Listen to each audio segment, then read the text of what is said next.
Glória a Deus. Queridos, quero que os irmãos abram suas Bíblias em dois textos. Abrem Salmo 90 e Lucas 24. Salmo, capítulo 90 e Lucas, capítulo 24. Vamos ler apenas dois versículos.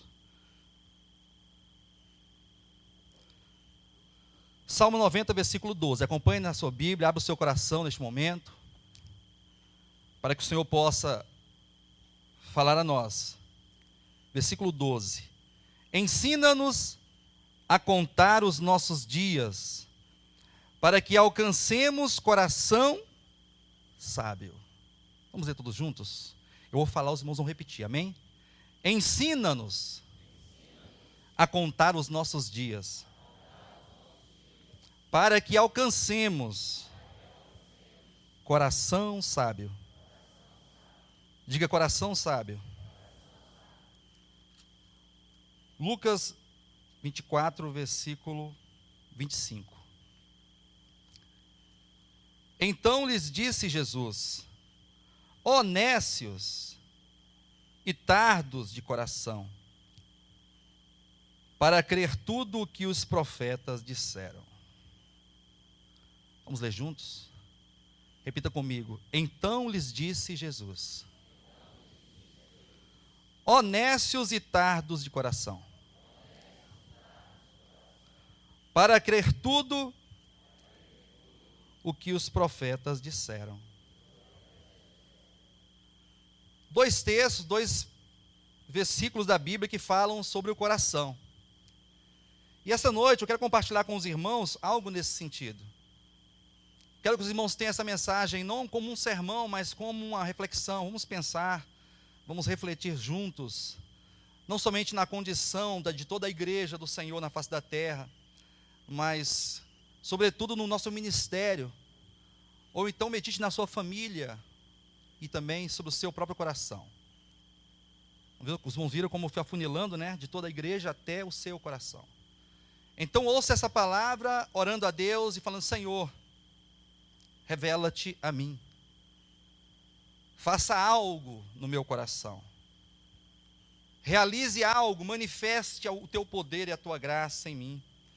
Os irmãos observam que dois textos que falam no coração, um fala sobre o coração sábio, e o outro, o próprio Jesus declara corações nécios e tardos para crer. Veja só que coisa interessante. Nosso ministério fala muito e prega com muita propriedade sobre o reino, sobre a vontade de Deus, sobre a vida prática da igreja, uma vida saudável. E nosso alvo, nós temos um objetivo nessa caminhada. Nosso alvo é Jesus, é Cristo. Mais nada, Cristo Jesus. Se nós temos um objetivo, é Cristo. Amém? Pastor, nosso objetivo não é o arrebatamento, não? Sim, mas o arrebatamento vai ser um resultado de Cristo. E o reinar com Cristo os 1000 anos? Sim, é um resultado de Cristo hoje. Então, nosso alvo é Jesus. Estamos aqui todas as semanas, às terças, às quartas e aos domingos, assim também como em Planaltina, Goiânia. Nosso ministério está caminhando nesta lida aí há quase 14 anos, com este foco, com este objetivo. E eu quero levar os irmãos a considerar neste momento qual a maior necessidade nossa hoje. Quem pode me ajudar? Qual a maior necessidade hoje do Ministério Apostólico de Volta à Palavra? Qual a sua maior necessidade? Alguém pode falar alguma coisa aí?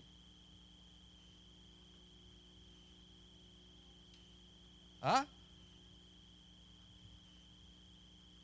Prática? A prática. Prática de quê? Da palavra. Viver a palavra? Hã? Unidade na palavra?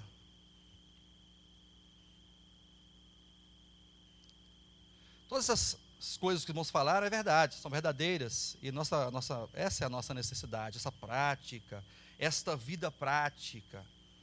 Mas imagina como que é tanto quanto complicado se falar de prática da palavra. Não é fácil falar, administrar, conduzir a questão da prática da palavra. É complexo. É complexo porque nós nos deparamos com a primeira coisa, o coração. E quando se depara com o coração, então aqui agora há uma grande incógnita no que diz respeito à prática ou não prática. Pensem comigo. O profeta no Salmo 90 declarou: Senhor, ensina-me a contar os meus dias para que eu alcance um coração sábio. Então imagina que esse texto sugere a ideia de que alcançar um coração sábio é possível. É possível alcançar um coração sábio.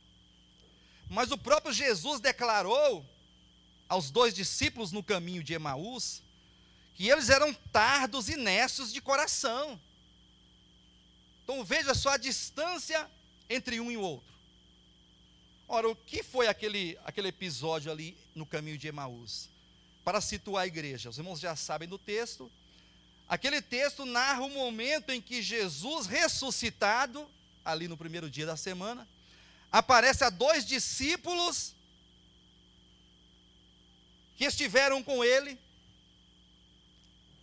que ouviram as palavras de Jesus no que diz respeito à sua obra que inclui morte e ressurreição, seu sacrifício. Jesus declarou por várias vezes aos seus discípulos que lhe era necessário padecer muitas coisas, sofrer, morrer, ser rejeitado, mas ressuscitar ao 3º dia. Mas imagine que somente ouvir de Jesus não foi necessário para aqueles 2, sem falar nos outros. Fomos aqui narrar os momentos, esses dias, desde a morte até a ressurreição de Cristo. Se formos narrar aqui a história de cada discípulo, de cada um, 1 hora, 3, 4, 5 horas, talvez não fosse suficiente para narrar a experiência que cada um teve. Mas esses 2 discípulos estavam voltando para a vida,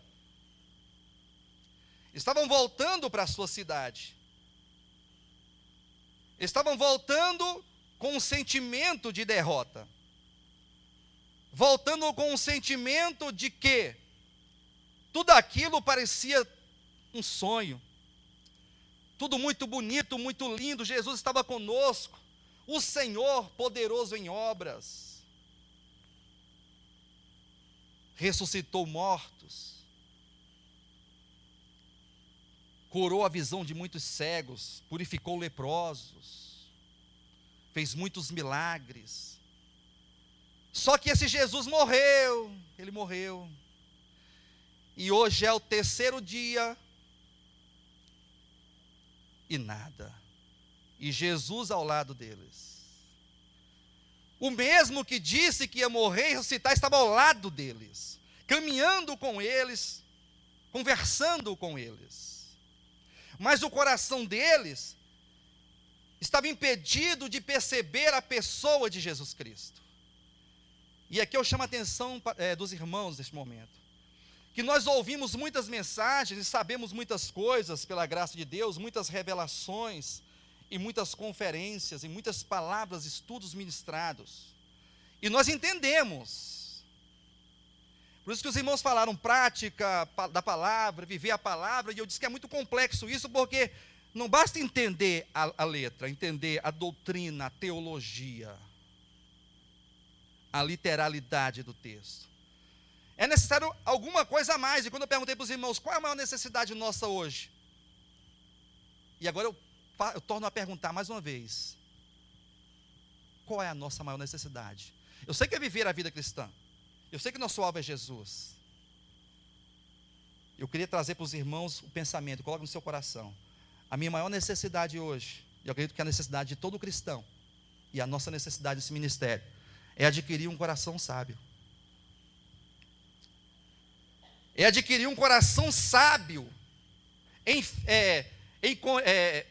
contrapartida do coração nécio e tardo para crer. E esse crer aqui que Jesus dizia nesse texto, não é um crer de acreditar ou de entender a palavra, mas é um crer de tomar posse daquilo que Jesus disse. É uma questão de tomar posse pela fé daquilo que o Senhor declarou em vida. É um crer tão forte que nos levaria ou levaria aqueles discípulos a permanecer firmes, crendo na volta de Jesus. Quando eu digo volta, eu digo ressurreição. Ele foi para a morte e retornou em ressurreição. E os outros discípulos, aonde estavam? Quando Jesus foi preso, na noite que foi traído, todos ficaram dispersos, foram dispersos. Pedro, um dos que estavam mais próximos de Jesus, em momentos especiais, teve muitas experiências com o Senhor. Pedro, ele viu a glória excelsa no Monte Santo. Pedro viu quando Jesus se transfigurou, e ele viu o reino manifestado, a glória, o poder. Pedro andou sobre as águas com Jesus, e Jesus o ergueu quando ele estava afundando. Ele falou: salva-me, socorre-me, Senhor, e o Senhor prontamente o levantou. Pedro comeu os pães, comeu peixes multiplicados por Cristo.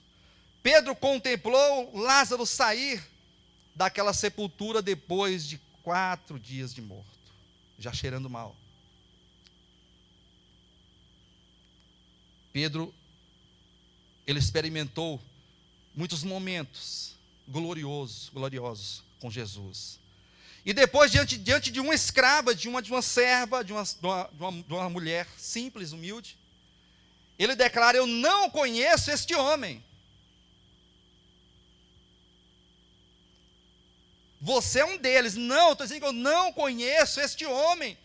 E então, pela terceira vez, ele nega e começa a espraguejar, falar palavras que não era próprias do seu vocabulário, talvez xingar alguns palavrões ali para descaracterizar.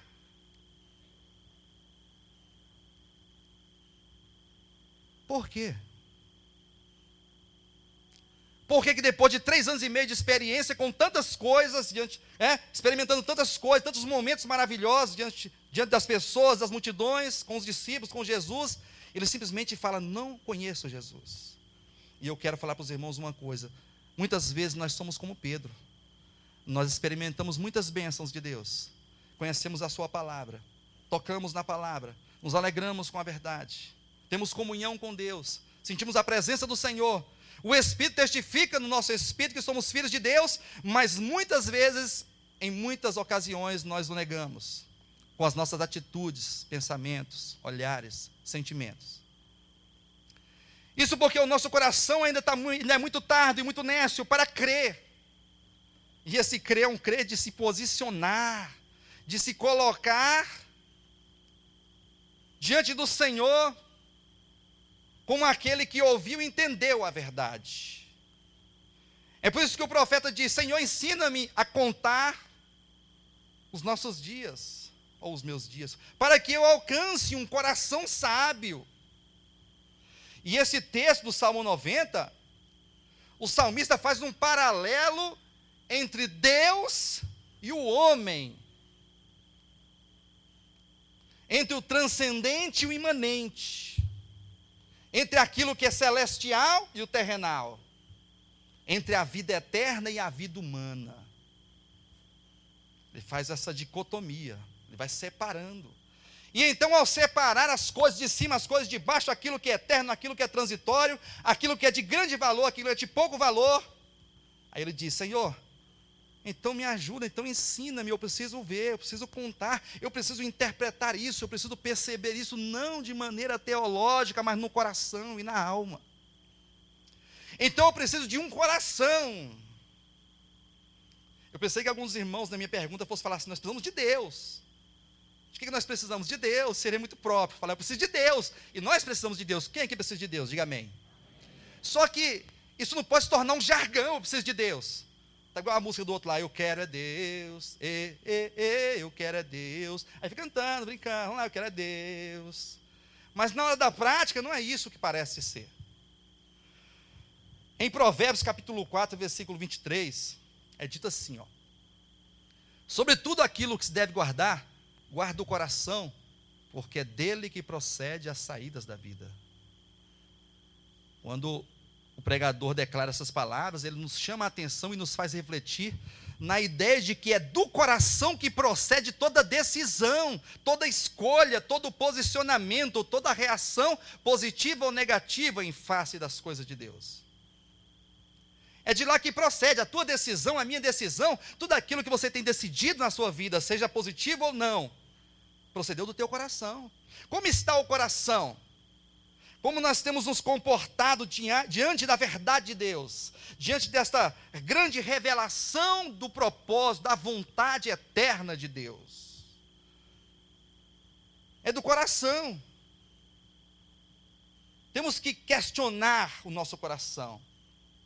Temos que fazer uma análise dos nossos sentimentos, daquilo que nós estamos escolhendo, porque se não estamos escolhendo certo, ou se estamos sendo tardios em escolher, em crer na verdade, certamente precisamos de um coração. Quantos estão entendendo? Diga amém. Precisamos de um coração sábio. E o coração sábio é aquele que transcende todo sentimento terrenal. É um coração que sente como Deus sente, é um coração que vê como Deus vê, é um coração que se coloca ao lado de Deus. Entendendo que Deus é eterno, que não somos nada, que Deus é grande, tem um propósito, tem uma vontade, e a nossa vida é muito pequena para estar medindo, né? E ali murrinhando momentos, murrinhando coisas. Sabe aquela coisa murrinhando, medindo para Deus o momento, o tempo, as coisas, medindo o serviço para Deus. Não, agora não, não, de novo, sempre medindo, sempre reclamando. Coração sábio, ele se comporta por Deus. Ele reage por Deus. E quando nós falamos de coração sábio, eu queria trazer aqui um exemplo de coração sábio. Vamos falar sobre Davi. Quantos aqui já leram sobre Davi? Já leram alguma coisa, já conhecem algo sobre Davi?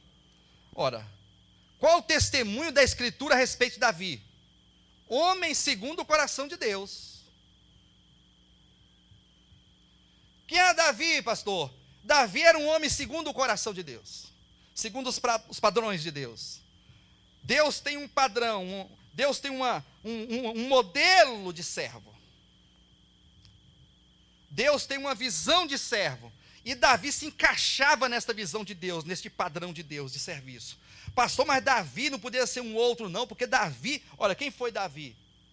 Davi, um dos 8 filhos lá de Jessé, não era o primogênito. Não era um grande guerreiro, não tinha grande estatura, não tinha grande aparência de rei. Mas certa vez Deus mandou Samuel ir até a casa de Jessé para ungir um rei. E aí quando Samuel chega na casa de Jessé, aí o Jessé começa a apresentar os seus filhos, né? Aí veio o primeiro, o segundo, e aí Deus fala assim, ó, cuidado, vai não. Aí Samuel vai logo na aparência, né? Vai logo assim, olha, esse aqui, acho que é esse aqui, porque esse aqui é grande e é forte, ele tem cara de rei. Ele tem um porte assim físico, né, de guerreiro, e ele me parece inteligente, então esse que vai se encaixar, vai ser um ótimo rei. Aí Deus falou, Samuel, cuidado, não olha para a aparência. O homem vê a aparência, Deus vê o coração. Não é esse, e nem esse outro, e nem aquele outro lá. Aí passou 7 filhos, Samuel, mas não é nenhum desses. Por acaso você não tem um outro filho aí não, que não esteja? Eu tenho um aí, mas esse não, esse aí é esse tamanho, pequeno, está lá no mato com as ovelhas, esse aí não vai. Então manda chamar. Quando Davi chega, Deus fala, esse é o rei. Diz que ele não tinha aparência de rei, nem aparência de guerreiro, era de boa aparência, tinha carinha bonitinha, ruivo, cara de menino, disse assim: esse é o rei, porque eu estou olhando para o coração dele, não para a aparência dele. Mas depois que Davi assume o trono, cometeu muitos pecados, derramou muito sangue, homicídio, praticamente matou Urias. E não somente isso, adulterou com Betseba, escondeu o pecado, carnal. Esse homem é um homem segundo o coração de Deus. Mas como é que pode isso? Isso foge da concepção humana. Um adúltero, homicida, violento. Mas o que acontece é porque Deus não está olhando para o tamanho do teu pecado, e nem para o tamanho do meu pecado. Deus não se espanta com os nossos pecados, porque Ele sabe que nós somos pecadores. Afinal de contas, por que Jesus derramou o seu sangue? Afinal de contas, por que o cordeiro foi imolado? Por que o sangue foi derramado? Pelos nossos pecados, pelos nossos erros, pelas nossas iniquidades, o sangue foi derramado. Davi tinha um diferencial, queridos, que é um diferencial que nós precisamos ter. Se ele foi considerado um homem segundo o coração de Deus, então precisamos entender o porquê ele foi considerado assim. Certa vez, Davi estava com Natã. E então, conversando com Natã, Davi ouviu a palavra de Deus que veio a ele, por meio do profeta Natã, dizendo que a arca do Senhor habita numa tenda. E se havia possibilidade, se era possível alguém construir uma casa para Deus, uma casa digna, de ouro, prata, mármore, pedras preciosas, algo que fosse validamente digna do Deus eterno habitar. Mas quando Davi ouviu essas palavras, o seu coração ardeu profundamente, atenção, porque ele entendeu e ouviu que Deus quer uma casa, que Deus precisava de uma casa para habitar. Onde vai ser o lugar do meu repouso, da minha habitação? E quando Davi entendeu isso, ele rapidamente teve uma reação positiva diante daquelas palavras, que tocou a sua alma, que tocou o seu coração. E ele pediu a Deus rapidamente, está registrado em Atos capítulo 7, versículo 47, salvo engano 46. Ele suplicou a Deus a faculdade de prover morada para o Altíssimo. Senhor, já que tu queres uma casa, uma habitação, eu peço graça para prover tal morada. Se for possível, eu vou construir uma casa para Deus, e eu não vou descansar, eu não vou deitar na minha cama, eu não vou dar sono para os meus olhos, para as minhas pálpebras, enquanto eu não ver a casa de Deus construída. Não vou sossegar. Aí qual foi a resposta de Deus? Você não vai edificar a casa. Você não vai porque você derramou muito sangue. Mas o teu sucessor vai edificar a casa. Você não vai edificar a casa. Aí o que Davi fez? Graças a Deus, me livrei desse trabalho. Foi isso?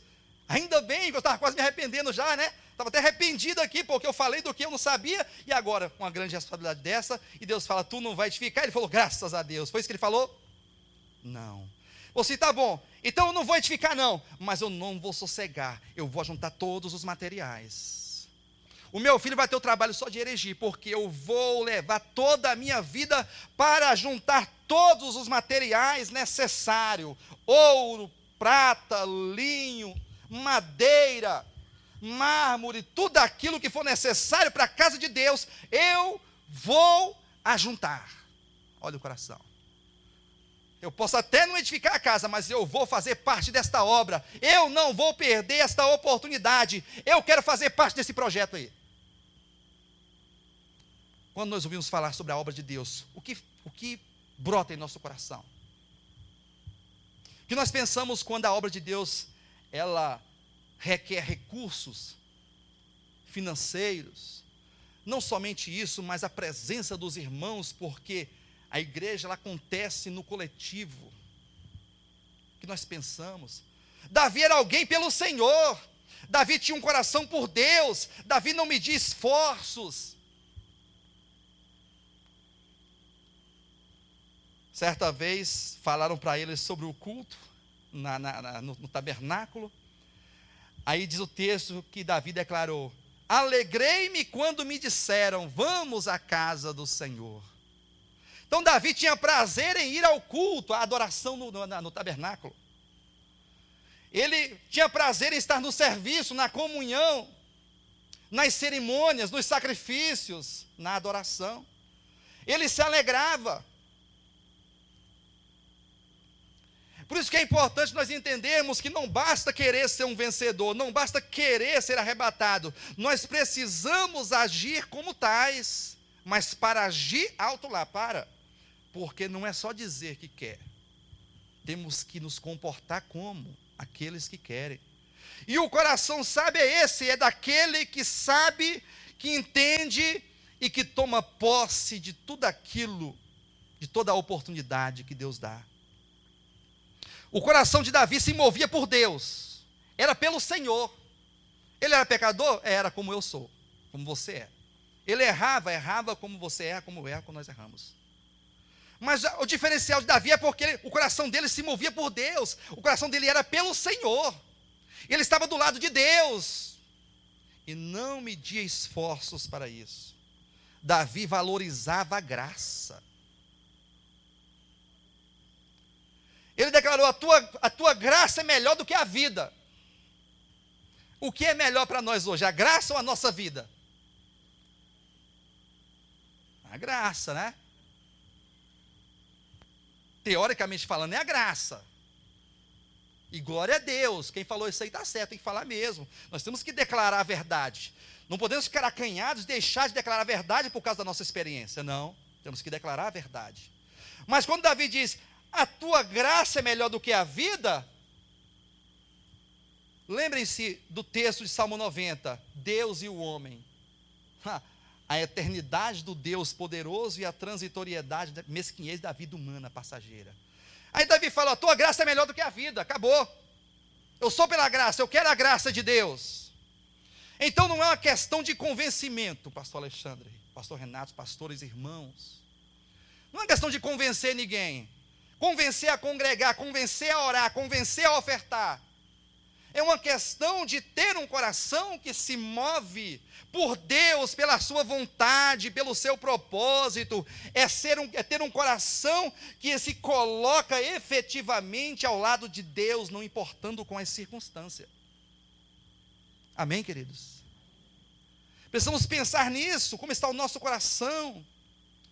Porque é só pregando, é só sendo pastor estar aqui neste lugar para saber como é complicado conduzir, administrar uma igreja.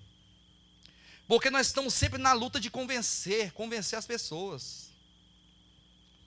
São quase 14 anos tentando convencer as pessoas. Tentando convencer a fazer, a não fazer, a proceder, a não proceder, a vir, a congregar. Está lá, né? O pastor Alexandre citou aqui os católicos, né? Os irmãos da igreja católica, que estavam lá, aquela multidão, milhares de pessoas na praia, todo mundo com muita reverência, com temor, fé naquilo.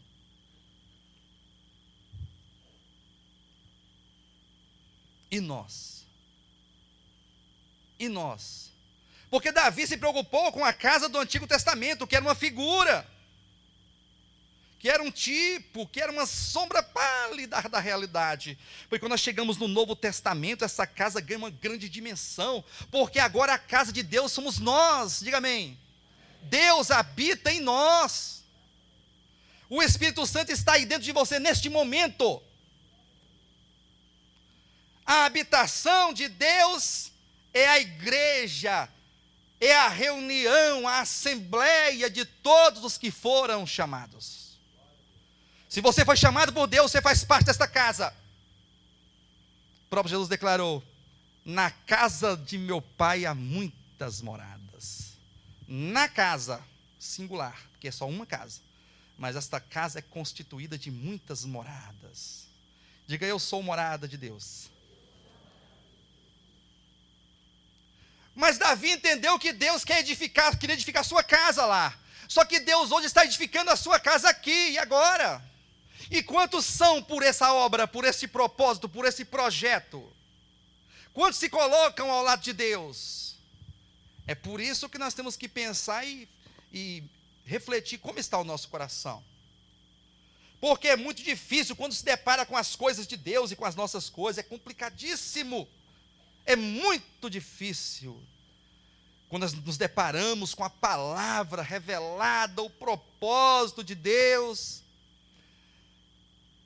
e o reino e a vinda de Cristo, e a edificação da igreja, da casa de Deus, e a obra, e o serviço que inclui esta obra, e a necessidade de pessoas.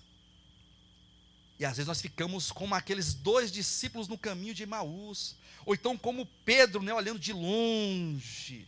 Jesus foi preso e Pedro ficou de longe, olhando de longe.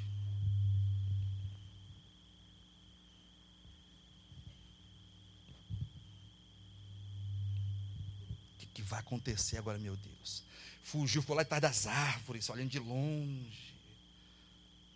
Mas há poucos instantes diz que estava pronto para ir para a cadeia ou para a morte com Jesus. Só que a boca fala o que quer, o problema é o coração. Ele falou daquilo que ele não compreendia, falou dos lábios, não entendia essas coisas. Mas depois Pedro recebendo revelação, foi amadurecendo, foi crescendo, ao ponto de entregar a sua vida também pelo Senhor. E nós precisamos olhar para essas pessoas, para esses homens do passado, e extrair exemplos, experiências, tanto negativa como positiva, para que nós avancemos mais. E eu quero dizer para os irmãos que o Ministério Apostólico de Volta à Palavra tem avançado, amém? Nós temos avançado, pela graça de Deus, em todos os aspectos, tanto o crescimento em vida, né, como também em número. O Senhor tem nos dado graça. Mas a pergunta é: será que nós estamos aonde Deus queria que estivéssemos? Ou será que poderíamos estar bem adiante, muito mais longe? Será que poderíamos ter avançado mais? Essa é a pergunta. Deus, Ele conta conosco. Jesus declarou em João capítulo 5, versículo 17, meu Pai trabalha até agora, e eu trabalho também. Há uma obra sendo realizada, há um trabalho árduo sendo realizado por Deus. Deus está trabalhando, o Pai, o Filho e o Espírito Santo estão trabalhando em prol desta casa, em prol da edificação desta casa, desta habitação de Deus. E Ele precisa de pessoas.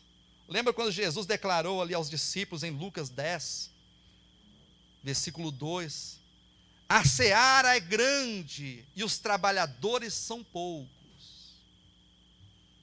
Rogai ao Senhor da seara para que envie trabalhadores. Então o Senhor está precisando de trabalhadores, de homens e mulheres, que estejam dispostos a se doarem, que estejam dispostos a se doarem por essa causa que é a obra de Deus, que é a edificação de Deus, que é o trabalho de Deus, que é este projeto eterno de Deus no qual nós estamos inseridos. Deus olha e precisa de pessoas, mas imagine que não é qualquer homem e mulher, porque a igreja ela é constituída de milhares de pessoas. Imagina que é o quê? É a assembleia de todos os chamados. Imagina que todos os chamados de todas as épocas, de todos os lugares, constituem a igreja, o corpo de Cristo. E não falta nem homem nem mulher, tá aí, a multidão está aí. Mas Deus precisa de pessoas diferentes, pessoas como Davi, como muitos outros, que olhando para o projeto, entendendo a vontade, se entregaram, se colocaram ao lado, se dispuseram. Amém, queridos? Então ele precisa de pessoas diferentes. Ora, o que Jesus declarou para a mulher samaritana ali em João 4, versículo 23 e 24?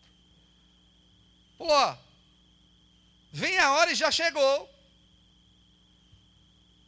em que os verdadeiros adoradores adorarão o Pai em espírito e em verdade. Então chegou o momento, chegou o tempo da verdadeira adoração. E essa adoração, ela não ocorre em coisas, em lugares, em rituais, em cerimônias vazias e religiosas, destituídas de realidade. Essa adoração ocorre no Espírito. E aí o texto diz, e o Pai procura os verdadeiros adoradores. Então Deus não procura qualquer homem e qualquer mulher, Ele procura homens e mulheres que sejam verdadeiros adoradores. Há uma grande procura de Deus. E se Ele está procurando, é porque... Por que Ele procura? Porque está escasso os verdadeiros adoradores. Não há mais verdadeiros adoradores. Como nos tempos, nos primórdios da igreja, em que os servos de Deus, eles adoravam a Deus despretensiosamente. Hoje as multidões se concentram em grandes templos, em praias, para declarar aquilo que está no seu coração. Hoje os templos estão lotados, estádios, catedrais, 5 mil, 20 mil, 50 mil, 200 mil pessoas, 1 milhão de pessoas, para declarar para Deus o que eles querem, o que os seus corações desejam, como se Deus estivesse ali para dar para ele aquilo que eles querem. Pode falar o que vocês querem, que eu vou servir vocês. Hoje é assim, e é nessa massa que Deus olha e procura o verdadeiro. Será que existe aí um verdadeiro adorador? E o verdadeiro adorador é aquele que reage quando entende a verdade. Adoração não é cantar um cântico, fazer uma oração, jejuar, fazer uma campanha, fazer uma vigília, dar uma oferta. Isso não é adoração, ainda que tudo isso faça parte de uma adoração. Mas a verdadeira adoração, ela parte do coração que entendeu, de um coração que se condoeu, de um coração que, entendendo a vontade, se dispôs a realizar aquilo, ou a se colocar à disposição para que aquilo se realize. Foi o que Davi fez, logo ao saber que Deus queria uma casa, ele falou assim, não, eu estou aqui, eu vou fazer essa casa, eu vou construir, eu vou edificar a casa para Deus. Então, mas se eu não posso edificar a casa, eu vou fazer pelo menos o ajuntamento de todos os materiais. Mas eu não posso ficar na inércia, indiferente àquilo que Deus quer. Amém, queridos? O verdadeiro adorador é aquele que se posiciona ao lado de Deus. A verdadeira adoração só pode proceder de um coração sábio, de um coração que entendeu que ainda que a vida seja muito boa, ainda que seja lícito viver esta vida que Deus nos concedeu, e aqui eu quero falar uma coisa para os irmãos, viva a sua vida, viva a sua vida, coisa boa é viver a vida, com saúde, com honestidade, com prazer, celebrando com a família, esposos, filhos, amigos, irmãos. Coisa boa é aproveitar os momentos de felicidade. Amém, queridos? Saia com a sua esposa, com o seu marido, com os seus filhos, se reúnam. Passeiem, projete as suas viagens. Mas nunca se esqueça de Deus. Porque o problema é quando nós começamos a viver esta vida aqui, e nos esquecemos da vida celestial, da vida do alto. É quando nós investimos muito nos nossos projetos e nos deixamos levar pelas nossas vontades e nos esquecemos do projeto de Deus e da vontade dEle. Aí somos levados pela correnteza da vida, porque essa vida é muito boa. Vamos falar a verdade, a vida é muito boa. Amém? É muito boa essa vida. A vida é tão boa que ninguém aqui quer ir embora. Quantos aqui querem ir embora? Pastor, eu quero ir embora. Não aguento mais nada, eu quero ir embora. Eu quero morrer, Deus vai me levar porque eu quero ir embora. Quantos aqui? Ninguém quer ir. Nem o doente que está lá na cama, em estágio terminal, ele não quer ir, ele luta para ficar. Por quê? Porque a vida é boa. E sabe quem nos deu essa vida boa? O Senhor nos proporcionou momentos aprazíveis, com a família, com os irmãos, com os amigos. Deus nos deu 24 horas por dia, né? Em um dia. Deus nos deu 7 dias na semana, 30 dias por mês, mais ou menos, um ano todo. Deus nos deu todo o tempo, e é para você viver a sua vida mesmo, não é para você deixar de viver a sua vida, não. Não é fazer como a religião no passado, que diz que para ser salvo, ou para servir a Deus, tem que viver ali na pobreza, na miséria, passando fome, sofrendo. Não, a Bíblia não diz isso, não. Nós podemos viver e devemos viver a nossa vida, mas nunca nos esquecer do Senhor. Coração sábio é aquele que não se esquece de Deus. Ele viaja, ele passeia, ele vai ao shopping, ele vai aos churrascos, ele passeia com a família, tem os seus momentos de lazer, de entretenimento, mas ele não se esquece, o seu coração está ligado, a sua alma está ligada. Ele está lá na sua viagem, mas ele fala: Senhor, eu estou aqui, ó. Senhor, eu estou aqui, nós estamos juntos, Senhor. E eu não me esqueci da tua palavra, não. É aquele que, independentemente da situação, se é boa ou se é ruim, ele está do lado de Deus. A fé dele é incondicional. A verdadeira adoração, ela precisa de uma fé incondicional. É estar ligado a Deus, ligado, unido a Deus, em espírito e em verdade.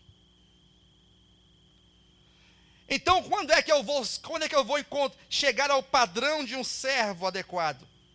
Quando nós alcançarmos um coração sábio, um coração que consiga fazer essa leitura da vida, que consiga entender o propósito de Deus, entender a vida e agora saber se comportar, fazer a escolha certa.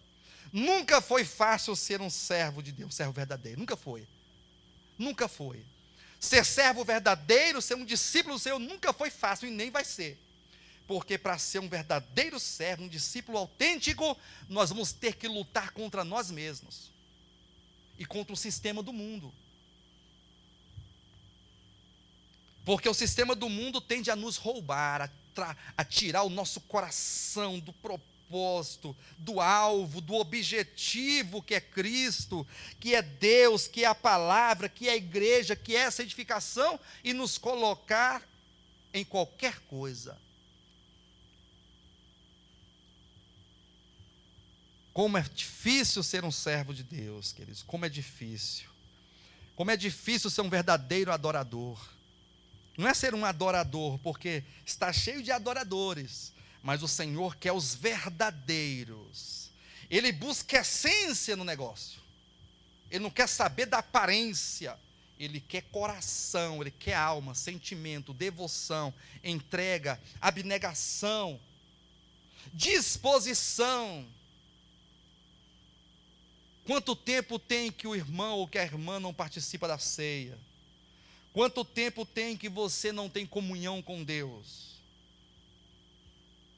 Temos que pensar nisso, para que a vida cristã não seja um grande jargão religioso para nós. O reino, o arrebatamento, a igreja, né? Propósito eterno de Deus, aí fica só aqueles jargões sendo lançados ao ar. Como o próprio Jesus, reprovando os fariseus, disse: bem declarou Isaías ao vosso respeito, esse povo me honra com os lábios, mas o coração está longe de mim. Então não adianta ficar falando, se gabando de grandes coisas, mas com um coração totalmente vazio e distante da essência, da realidade e da verdadeira adoração. Amém, queridos? Vamos pensar nisso. Precisamos começar aí diante de Deus em oração, falar: Senhor, como está a minha vida? Senhor, eu preciso mudar o meu comportamento, mas eu não tenho encontrado forças. Então temos que fazer como fez o salmista ali, Moisés. Senhor, ensina-me a contar. Eu quero ter uma percepção de juízo de valores, saber contar os dias, interpretar a vida, ler isto, é ter a sensibilidade no coração e a percepção de juízos de valores, daquilo que realmente tem valor. Deus ou nós? As coisas lá do alto ou as coisas aqui de baixo? Então precisamos encontrar um equilíbrio muito grande dentro disso aí. E este equilíbrio só será encontrado quando alcançarmos um coração sábio, um coração totalmente pelo Senhor. Diga pelo Senhor. Diga pelo Senhor. Ah, pastor, mas esse coração para mim não vai dar não, porque eu peco demais da conta. Não se preocupe com isso. Não se preocupe com o tamanho do teu pecado.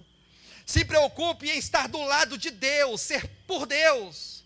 Porque quando você estiver do lado de Deus e for por Deus, e estiver buscando a Deus, você será transformado. Diga amém. Nós seremos transformados. Porque a aproximação de Deus promove em nós profundas mudanças. Somente o Senhor transforma a nossa vida.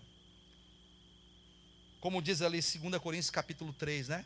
Contemplando a face do Senhor com nossos rostos desvendados, com o coração totalmente desvendado, de hipocrisia, de religiosidade, de mentira, de engano, de falsidade. Abrir o coração e contemplar a face do Senhor, somos transformados de glória em glória. Isso é edificação da casa de Deus. Isso é se colocar ao lado de Deus. Se ele diz, para que eu alcance coração sábio, então quer dizer que é possível encontrar este coração. Esse coração que esteve em Moisés, que esteve em Davi, que esteve lá em Abel, e nos profetas. Esse coração que esteve nos homens de Deus do passado, nos apóstolos. É possível ter um coração sábio. É possível viver a nossa vida aqui hoje, bem vivida, com prazer, com alegria, desfrutando de tudo aquilo que Deus nos deu, mas com um coração sábio, com sabedoria e discernimento para não ser levado pelo sistema. Porque o problema não é viajar, é viver em prol da viagem. O problema não é ir à churrascaria, é viver em prol disso. O problema não é gozar a vida, não é desfrutar a vida, é viver em prol da vida e se afastar de Deus. Quando isso acontece, nós estamos como aqueles 2 discípulos do caminho de Emaús, voltando para a velha vida, voltando para Emaús. E ao lado de Jesus, sem poder enxergá-lo, sem poder contemplá-lo. Ouvindo palavras de Jesus sem poder tocar naquela palavra, só ouvia com os ouvidos, não com o coração. E Jesus falou, ó nécios e tardos de coração, para crer naquilo que os profetas disseram. Ó tardos de coração para crer na palavra profética. Hoje nós estamos pregando a cada reunião a palavra profética, a palavra que liberta, a palavra que edifica, a palavra que transforma, que muda toda uma nação, que muda toda uma cidade, uma família inteira. A palavra que é poderosa para destruir as barreiras, destruir todas as cadeias e as estruturas que foram criadas pelo mundo, pelo sistema, pelo pecado. Nós precisamos ouvir a palavra profética dizendo, Senhor, ensina-me, Senhor, a contar. Senhor, ajuda-me a alcançar tal coração, de maneira que eu tenha equilíbrio para me viver, de maneira que eu seja equilibrado nas minhas decisões. Não quero viver vida religiosa. Aqui não é uma questão de fazer. Hoje, essa noite, não estou falando de fazer nada. Estou falando de sentir. O que nós estamos sentindo? Não é o que está fazendo, porque fazer por fazer não vai provar nada. Fazer mais do que os fariseus faziam, os legalistas, os da lei, os do judaísmo, ninguém aqui vai conseguir fazer mais do que eles. Mas não é fazer, querido, não é questão de fazer, não é questão de ter que congregar, ter que orar, ter que ofertar, não é ter, é ser, é sentir, é se posicionar, é se condoer com a verdade de Deus. Eu estou trabalhando, meu pai está trabalhando também, e eu preciso de trabalhadores, quem é que vai vir? E você falar, Senhor, eis-me aqui, eu vou fazer parte deste projeto, como disse Davi. Por isso foi considerado um homem segundo o coração de Deus. Pecadorzão velho, o pecadorzão velho Davi, como o pecadorzão velho Fernando, foi chamado de o homem segundo o coração de Deus. Deus olhou para ele e falou assim, esse aí, ó, esse é o rei, pode ungir. Porque eu não estou olhando para a aparência dele, eu estou olhando para o coração dele. E o coração dele é por mim. O coração dele se colocou do meu lado quando eu disse que queria uma casa. E hoje Deus está olhando para os nossos corações e procurando os verdadeiros, aqueles que se sensibilizam por ele, aqueles que tomam a palavra e falam, Senhor, conta comigo, eu estou junto. Eu quero fazer parte desta obra, eu quero trazer a minha contribuição, seja lá quanto for. É isso que nós precisamos. Isso é uma questão de visão espiritual. O coração sábio, ele vai ser adquirido quando começarmos a orar a palavra. Quando começarmos a orar a palavra profética vai ser a nossa oração. Vamos declarar a verdade em oração e dizer, Senhor, muda o quadro da igreja. Muda o quadro desse ministério, muda o quadro dessas famílias, muda o quadro do esposo, da esposa, dos jovens.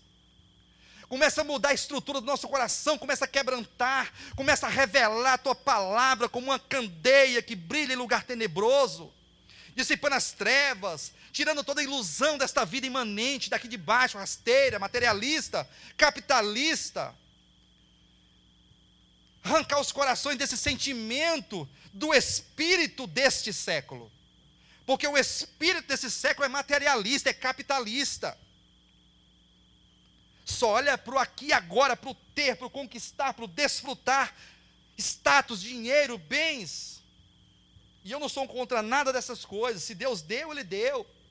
Agora o problema é quando o nosso coração é levado, é arrastado pelo curso e pelo espírito deste mundo, desse cosmo. Então só temos agora uma solução, uma saída. Começar a orar dizendo, Senhor, ajuda-me. Senhor, ensina-me. Senhor, revela-te a mim. Senhor, dissipa essas trevas que está impedindo que eu veja isso. Porque não é uma questão de saber com os ouvidos a teologia, é uma questão de saber com o coração. Porque é do coração que procede as decisões. E quando esta palavra profética começar a ganhar o nosso coração, e quando começarmos a adquirir esta verdadeira sabedoria que vem de Deus, esse discernimento, essa sensatez, aí nunca mais vai precisar de ficar se fazendo apelos de ofertas, e nem lutando para comprar um lote, luta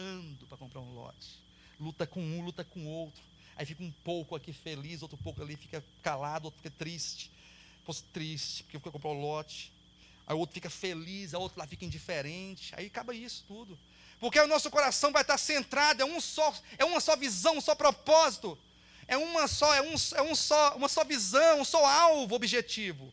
Então todos nesta visão, quando se falar da compra de um lote para o bem do ministério, para o bem da obra de Deus, ou seja, qualquer outra coisa, programa de televisão, então todos vão se alegrar como Davi se alegrou, dizendo, alegrei-me, como disseram, quando me disseram, vamos à casa do Senhor, ele se alegrou, ele pulava. Davi dançou quando a arca de Deus foi salva da guerra e veio entrando no arraial, no arraial do povo de Israel, e Davi viu a arca de Deus e começou a saltar e pular, e o povo ficava assim, mas isso é coisa de rei? Isso é próprio da realeza? Um homem desse aí já velho, pulando, dançando no meio do povo. Eu estou feliz porque a arca representa Deus, é a presença de Deus, e eu estou feliz com Deus. Coração sábio, coração que entendeu, coração que conseguiu discernir, coração que tomou posse da graça. Edificar a casa para Deus é graça, orar é graça, ofertar é graça, servir a Deus é graça, diga graça. Servir a Deus é graça, estar aqui hoje é graça, Nós somos privilegiados de podermos ouvir essa palavra e entender essa verdade. Temos a oportunidade de mudar nossa vida. Temos a oportunidade de ofertar um dinheiro para comprar um lote para a obra de Deus, para a edificação da casa. Aí temos que nos alegrar. Temos que pular de alegria quando o pastor Alexandre fala assim, vamos comprar um lote, todo mundo pulando e gritando, dando glória a Deus, todo mundo.